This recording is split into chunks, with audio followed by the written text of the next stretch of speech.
A very, very Merry Christmas to everybody on this Sunday, December 25th, 2022.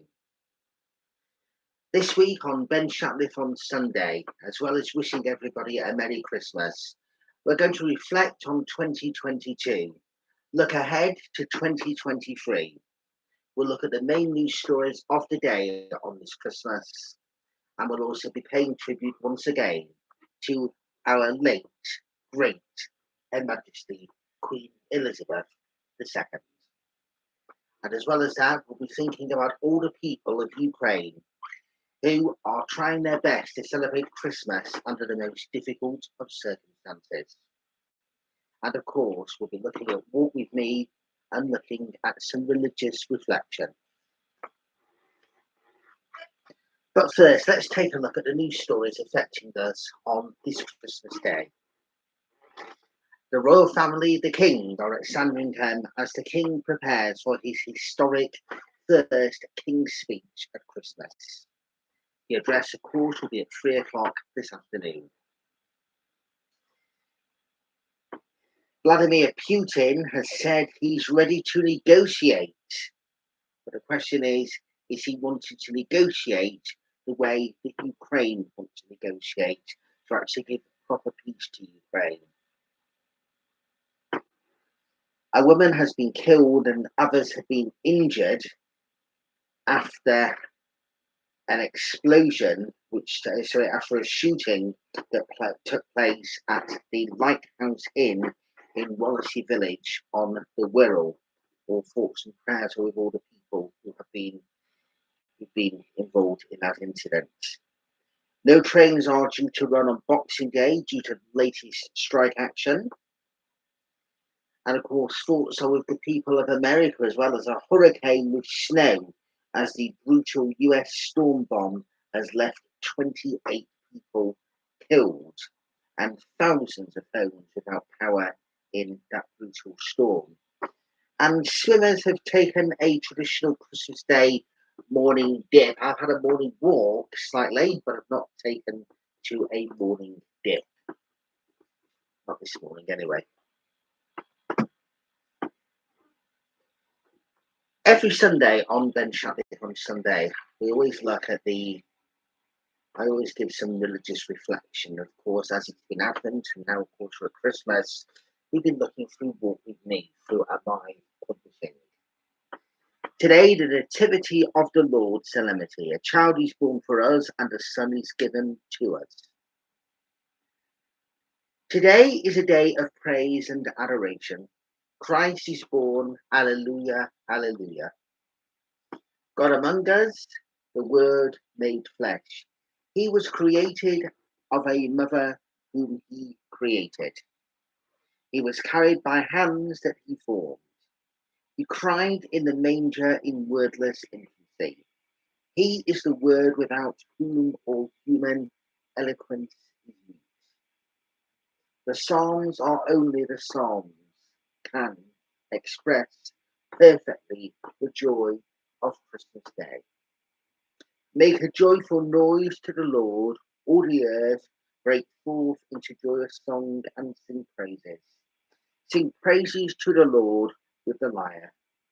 When the lyre and sound of melody, with trumpets and the sound of a horn, make a joyful noise before the King, the Lord.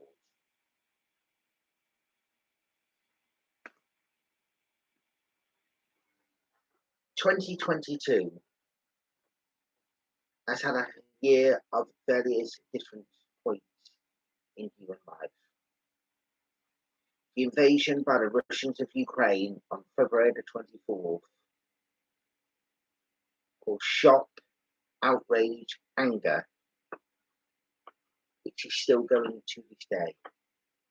The thoughts and prayers are with all the Ukrainians, both here in the United Kingdom and, of course, in Ukraine itself and other countries around the world, as they want to celebrate Christmas in the way that they ordinarily would do, and they want the peace that they so rightly deserve.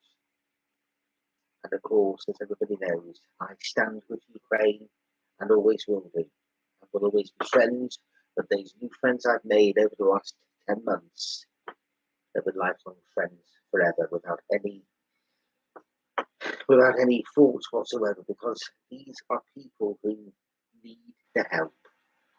And if I could do more, indeed I would do, but I will continue to show the plight for Ukraine on Shatliff on Sunday and other social media, which I do. In June, we celebrated the Jubilee, the Platinum Jubilee of Her Majesty Queen Elizabeth II. A lovely few days where the balcony appearances showing great reflection, and then just under 3 months later, the death of Her Majesty the Queen. This picture was sent to me by a very good friend of mine, and this is what the Queen wore when Russia invaded Ukraine, wearing Ukrainian blue as well as Ukrainian yellow.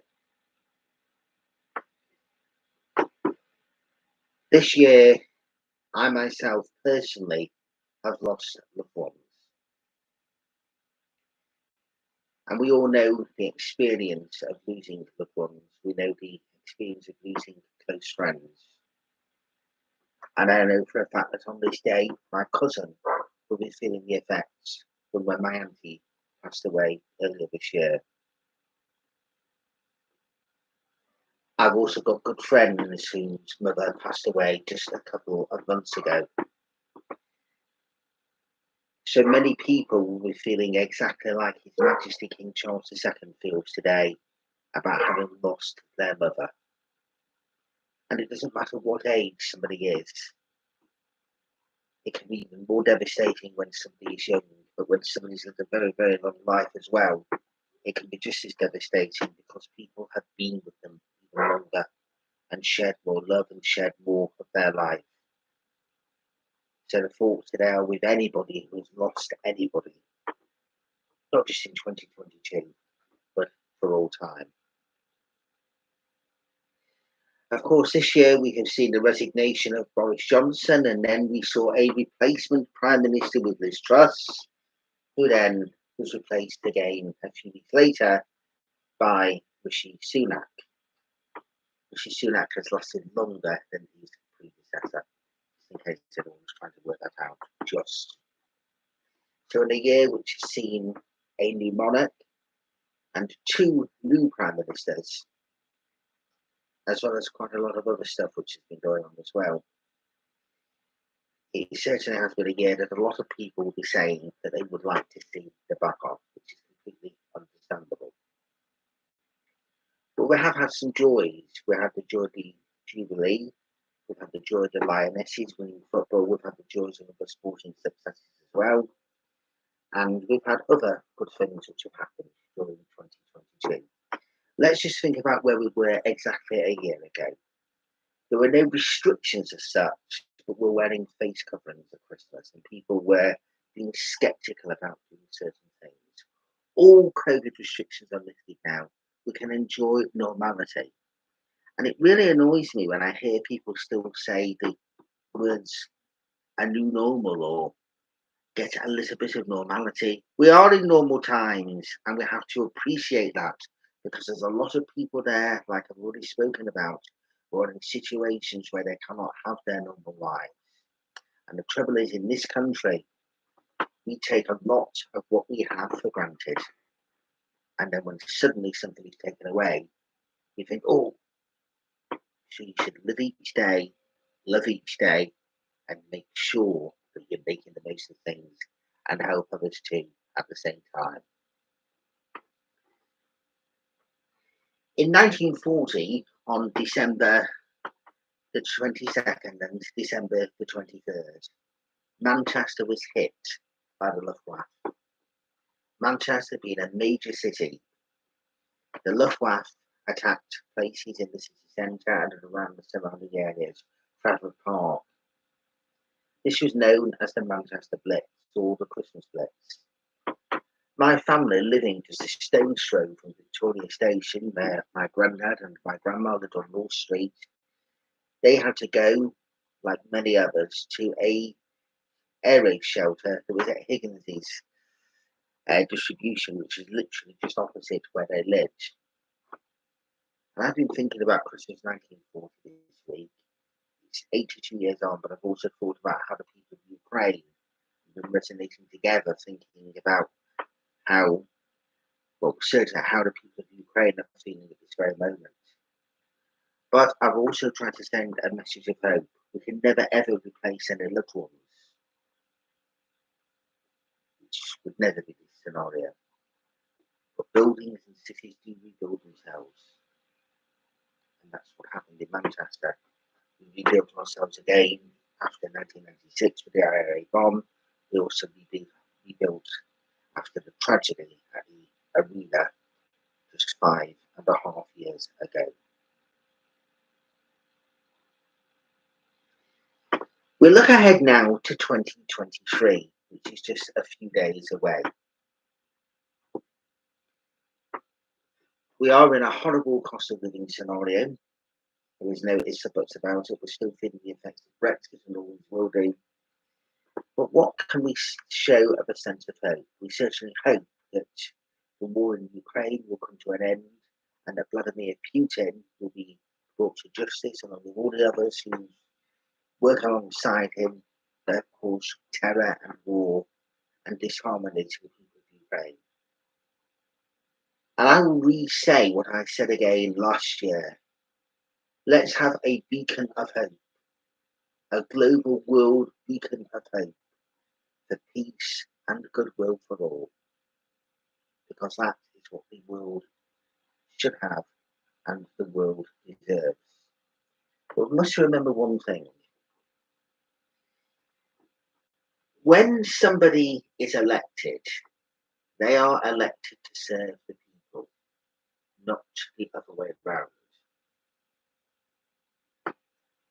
And we should have democracy throughout the world. And that is what is very, very, very badly needed.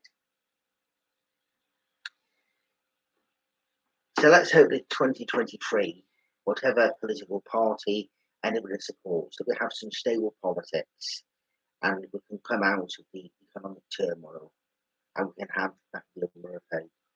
We wish King Charles all the very best with his first full year as monarch, and he's got a good team behind him with the Queen Consort Camilla and an absolutely fantastic Prince and Princess of Wales with William and Kate. Two absolutely fantastic people who do great things. And there's Princess Anne, and of course there is Prince Edward and Sophie, who also do fantastic work too. The King has got an absolutely wonderful team behind him.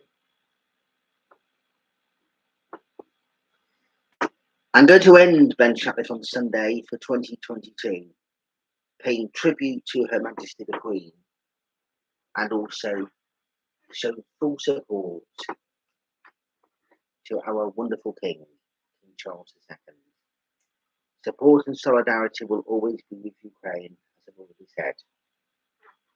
And today, on this Christmas Sunday, once again wishing everybody a very, very happy, safe, and Merry Christmas. Things and the world indeed itself will get better for each and every one of us. And I'm now going to end by saying one thing. God save the King. God bless.